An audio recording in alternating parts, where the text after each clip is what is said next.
नमस्कार दोस्तों, हम आज आप लोगों को गारी गीत सुनाने जा रहे हैं। तो अगर गारी गीत आप लोगों को पसंद आए तो लाइक करें और अपने दोस्तों से शेयर करें ताकि वो भी गारी गीत का आनंद लें। तो चलिए हम आप लोगों को गारी गीत सुनाते हैं।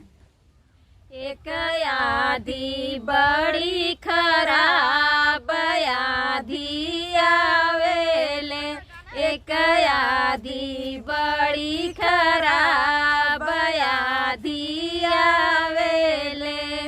वही आधी पड़ेली अगुआ का बहिना, वही आधी पड़ेली अगुआ का बहिना। अब आधी ले गई लुड़ाया आधी आवेले, अब आधी ले गई लुड़ाया आधी आवेले। एक आधी बड़ी खराब आधी आवेले, एक आधी बड़ी खराब आधी आवेले। वही आधी पड़ेली समधी का बहिना, वही आधी पड़ेली समधी का बहिना। अब आधी ले गई लुड़ाया आधी आवेले, अब आधी ले गई लुड़ाया आधी आवेले। ने बुलात गिरे उनकर काशी बनारस, ने बुलात गिरे उनकर काशी बनारस।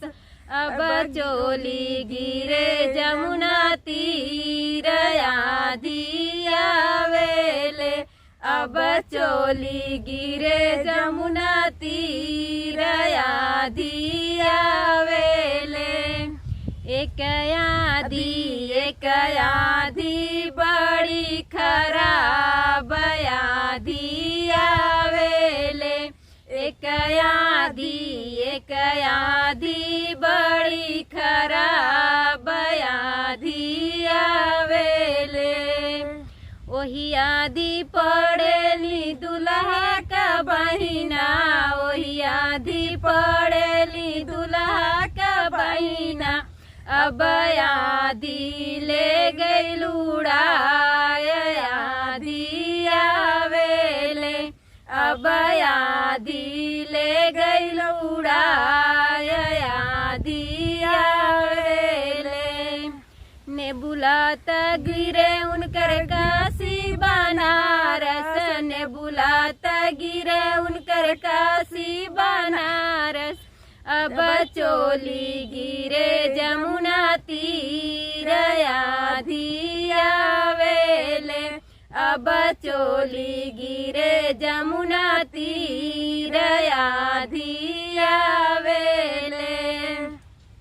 ने बुलात खेलेला सहरे का लगवा, ने बुलात खेलेला सहरे का लगवा।